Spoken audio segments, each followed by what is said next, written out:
नमस्कार साथियों। तो कैसे हैं आप लोग? उम्मीद है कि आप लोग अच्छे होंगे और स्वस्थ होंगे और एकदम मस्त होंगे और आप अच्छे से पढ़ाई कर रहे होंगे। तो आज जो है हम आपके लिए चैप्टर 1 क्लास 10th सामाजिक विज्ञान का यूरोप में राष्ट्रवाद का उदय, इसके सब्जेक्टिव क्वेश्चन लेके आए हैं जो कि आपकी परीक्षाओं के लिए काफी ज्यादा महत्वपूर्ण है।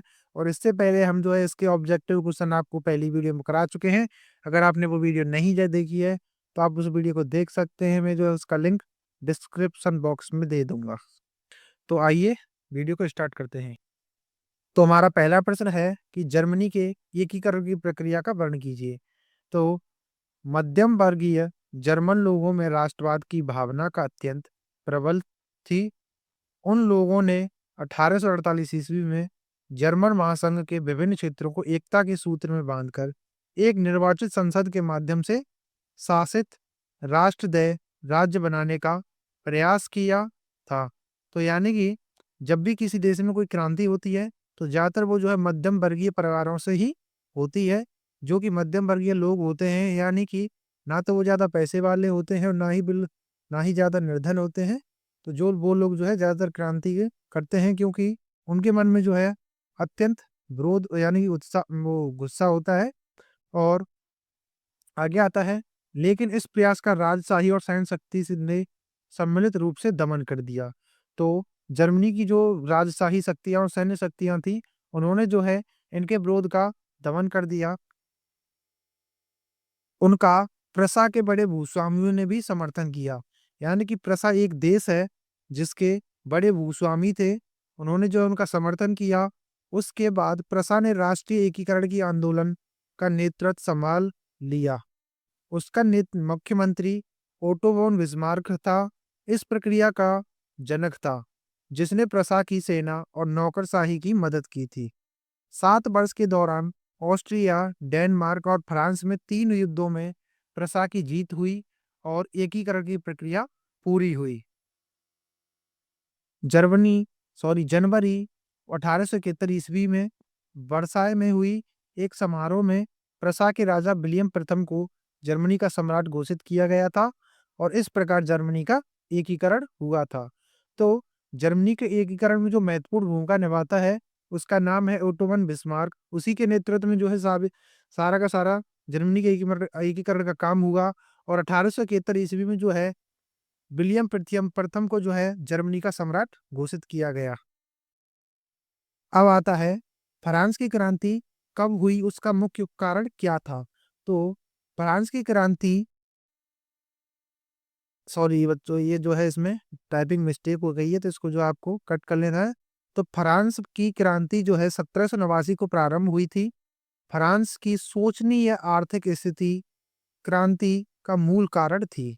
तो इसमें जो है फ्रांस की क्रांति जो है 1789 ईस्वी को हुई। फ्रांस की सोचनीय जो आर्थिक स्थिति थी वही जो है इसकी क्रांति का मूल कारण थी। लुई सोलेवे की फिजूल खर्ची से राजकोष ये खाली हो गया था। यानी कि जो वहां का शासक था लुई सोलेवा, उसकी जो है फिजूल खर्ची यानी कि बेमतलब के जो है वो खर्चा करता रहता था, जिसके कारण वहां का राजकोष खाली होता गया तथा देश आर्थिक रूप से दिवालियेपन की कगार पर आ गया था। यानी कि देश जो है बर्बाद होने लगा था। ऐसी हालत में शासन ने जनता पर कर बढ़ाने के लिए नए कर लगाने का प्रस्ताव किया, जिसका जनता ने विरोध किया। तो वहां का जो शासक था लुई सोलेवा, उसने जो है जब लगा कि जो है उसका राजकोष खत्म हो गया है, तो वो जो है जो भूस्वामी थे यानी कि छोटे छोटे जो किसान थे उन पर जो है वो कर लगाने लगा और उनको जो है कर को ज्यादा मात्रा में बढ़ाने लगा। उसने जो है नए करों की जो है एक लिस्ट बनाई और उसे बनाकर तैयार किया, उनको जो है लागू किया। और लेकिन जनता ने जो है उसका विरोध किया था। एस्टेट जनरल का अधिवेशन बुलाने के साथ ही क्रांति का विस्फोट हो गया। इस दृष्टि से फ्रांस की तत्कालीन आर्थिक स्थिति का प्रमुख क्रांति का जो है कारण बन गई। यानी कि इस क्रांति का जो है कारण क्या क्या बना, वहां के लोगों की गरीबी और फिर दूसरा कि इसने जो है नए नए कर जो है इन पर लगा दिए, जिसके कारण जो है वहां पर क्रांति की स्थिति पैदा हो गई और वहां जो है क्रांति का यह प्रमुख कारण बनी। अब हमारा नेक्स्ट क्वेश्चन आता है कि इटली का एकीकरण कैसे हुआ, संक्षेप में बताइए। तो इटली के एकीकरण की प्रक्रिया 19वीं शताब्दी में शुरू हुई। इस प्रक्रिया का विवरण कुछ इस प्रकार है, जिसमें आपका पहला पॉइंट है, इस समय इटली अनेक वंशानुगत राज्यों और बहुराष्ट्रीय हैब्सबर्ग साम्राज्य में बिखरा हुआ था। तो इटली जो है इस समय कई कई वंशानुगत राज्यों में और बहुराष्ट्रीय हैब्सबर्ग साम्राज्य में बिखर गया था, टूट गया था। फिर आपका नंबर पॉइंट 2 है, इतालवी भाषा संपूर्ण इटली में नहीं बोली जाती थी। अनेक स्थानों पर इसके अनेक प्रचलित रूप थे। तो इटली में जो है पूरी इतालवी भाषा जो है उसकी पूरी इटली में नहीं बोली जाती थी। उसमें जो है कई भाषाएं और भी बोली जाती थी, जो कि अनेक अनेक रूपों में जो प्रचलित थी। और आपका तीसरा पॉइंट आता है कि 1830 ईस्वी के दशक में जोसेफ मेजनी ने इटली को एकीकृत करने के लिए सबसे ज्यादा प्रयास किया और उसने यंग इटली नामक गुप्त संगठन की स्थापना भी की। तो 1830 के दशक में जो है जोसेफ मेजनी ने जो है इटली का एकीकृत करने के लिए सबसे ज्यादा प्रयास किया और यंग इटली नामक एक संगठन की भी स्थापना की। अब आपका अगला पॉइंट आता है कि 1831 ईस्वी और 1848 ईस्वी में जो क्रांति का विद्रोह असफल हुए, उनके कारण इतालवी राज्यों में एक बिखराव आ गया, जिन्हें संगठित करने के लिए सार्डिनिया पीडमोंट के शासक विक्टर इमैनुएल द्वितीय को आगे आया। अब हमारा नेक्स्ट पॉइंट आता है कि सार्डिनिया पीडमोंट का के प्रधानमंत्री काबूल ने इटली के राज्यों को संगठित करने के लिए प्रारंभ हुए आंदोलन को नेतृत्व प्रदान किया और फ्रांस सार्डिनिया पीडमोंट के बीच एक कूटनीति संधि की। अगला पॉइंट आता है कि 1859 ईस्वी में सार्डिनिया पीडमोंट ने ऑस्ट्रेलिया को पराजित किया। इस युद्ध में गैरिबाल्डी के नेतृत्व में अनेक सैनिकों ने भी भाग लिया। तो 1859 ईस्वी में जो है सार्डिनिया पीडमोंट ने ऑस्ट्रेलिया को पराजित किया, यानी कि ऑस्ट्रेलिया को जो पराजित किया। इस युद्ध में गैरिबाल्डी के नेतृत्व में अनेक सैनिकों ने भी भाग लिया। अब हमारा नेक्स्ट पॉइंट आता है 1860 ईस्वी में दक्षिण इटली व दो सिसिलियों के राज्यों में सार्डिनिया पीडमोंट के सैनिकों ने प्रवेश किया। यहाँ पर स्थानीय किसानों की मदद से वे स्पेन को पराजित कर सके। अगला पॉइंट आता है 1861 ईस्वी में विक्टर एवं इमैनुएल द्वितीय को एकीकृत इटली का राजा घोषित किया गया और 1870 ईस्वी में यह एकीकरण पूरा हो गया। अब हमारा नेक्स्ट प्रश्न आता है, राष्ट्रवाद से क्या तात्पर्य है? यूरोप में राष्ट्रवाद के उदय होने के कौन सी परिस्थितियां सहायक हुई? तो आपका आंसर है कि राज्यों का उदय 18वीं शताब्दी के मध्य तक नहीं हुआ था, लेकिन विभिन्न देश अनेक भागों, भाषाओं और कैंटनों में विभाजित थे। लेकिन 19वीं शताब्दी के प्रारंभ तक राष्ट्रवादी भावनाओं का प्रसार होने लगा था। यूरोप में राष्ट्रवादी भावनाओं के प्रसार हेतु उत्तरदायी प्रमुख कारण निम्नवत हैं, जो कि मैं आपको अभी बताने वाला हूं। तो इसका यानी कि राष्ट्रवाद का तात्पर्य क्या है कि राष्ट्रवाद का जो उदय जो है 18वीं शताब्दी तक नहीं हुआ था, लेकिन विभिन्न देशों में विभिन्न देश जो है अनेक भागों, भाषाओं में बट चुके थे और 19वीं शताब्दी तक आते आते जो है सभी देशों में राष्ट्रवादी भावनाओं का प्रसार होने लगा था। और यही कारण है कि यूरोप में जो है राष्ट्रवाद का उदय हुआ। इसमें सबसे पहला पॉइंट आता है कि संस्कृति की भूमिका। तो इसमें जो है राष्ट्रवाद के विकास में युद्धों व क्रांतियों के साथ साथ संस्कृति की भी महत्वपूर्ण भूमिका रही है। जैसे कला, काव्य, कहानी और संगीत ने राष्ट्रवादी भावनाओं को विकसित करने तथा व्यक्त करने में सहयोग दिया है। राष्ट्र की सच्ची आत्मा लोकगीत, जन काव्य और लोक नृत्य से भी प्रकट होती है। स्थानीय बोलियों पर बल और लोक साहित्य को एकत्र करने का उद्देश्य राष्ट्रीय भावना को फैलाना था। जैसे पोलैंड अब स्वतंत्र भू क्षेत्र नहीं था, किंतु संगीत और भाषा के माध्यम से राष्ट्रीय संघर्ष का गुणगान किया तथा विभिन्न लोक नृत्य को राष्ट्रीय प्रतीकों में बदल दिया गया। तो ये जो है संस्कृति का अभाव है। अब हमारा नेक्स्ट पॉइंट आता है भाषा। तो भाषा ने राष्ट्रीय भावनाओं के विकास में महत्वपूर्ण भूमिका निभाई है। जैसे रूसी कब्जे के बाद पोलैंड में रूसी भाषा को लाद दिया गया। इसके सदस्यों ने राष्ट्रवादी विरोध के लिए भाषा को हथियार बनाया। चर्च के आयोजनों में पोलिश का प्रयोग हुआ। परिणाम स्वरूप पादरियों और बिशपों को जेल में डाल दिया गया। पोलिश भाषा रूसी प्रभुत्व के विरुद्ध संघर्ष के प्रतीक के रूप में देखी जाने लगी। तो भाषा भी जो है राष्ट्रवाद में एक महत्वपूर्ण भूमिका निभाती है। अब आता है जन विद्रोह। तो 1830 ईस्वी के दशक में यूरोप में जनसंख्या में तेजी से वृद्धि हुई। यूरोप के उन इलाकों में जहां कुलीन वर्ग अभी भी सत्ता में था, कृषक कर्ज के बोझ तले दबे थे। शहरों और गांव में कई कर्म से गरीबी थी, बेरोजगारी तथा खाद्यान्नों की कमी के कारण लोगों ने विद्रोह करने का शुरू कर दिया।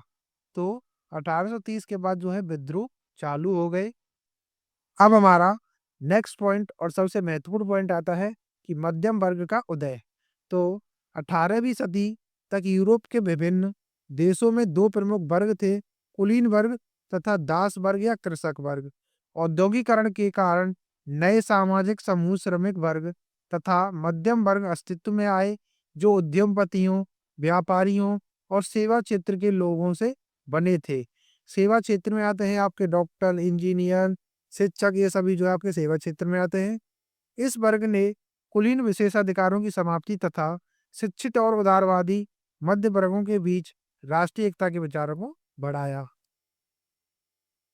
अब हमारा नेक्स्ट प्रश्न आता है कि फ्रांस की क्रांति के क्या कारण थे, किन्हीं 4 कारणों का उल्लेख कीजिए। तो इसमें जो आपका कर्म लिख गया है, इसको जो आपको कारण करना है।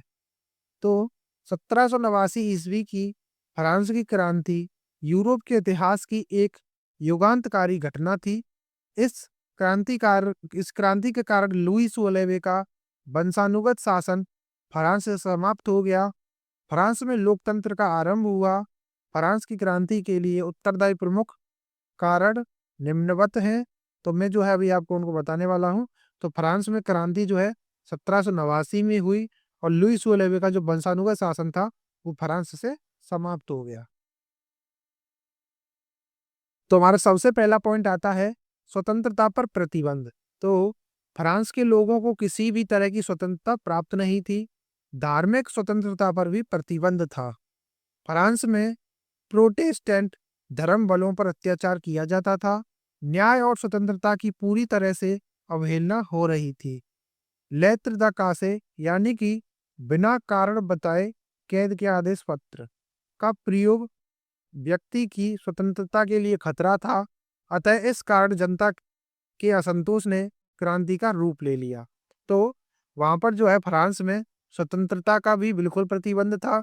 लोगों को किसी भी प्रकार की स्वतंत्रता नहीं थी, ना तो कोई धार्मिक स्वतंत्रता थी और ना कोई वहां पर कुछ कर सकता था।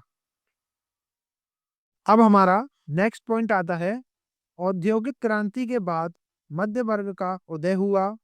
इस वर्ग में व्यापारी, उद्योगपति, वकील, डॉक्टर, लेखक, पत्रकार, शिक्षाविद और निम्न सरकारी पदाधिकारी आदि थे।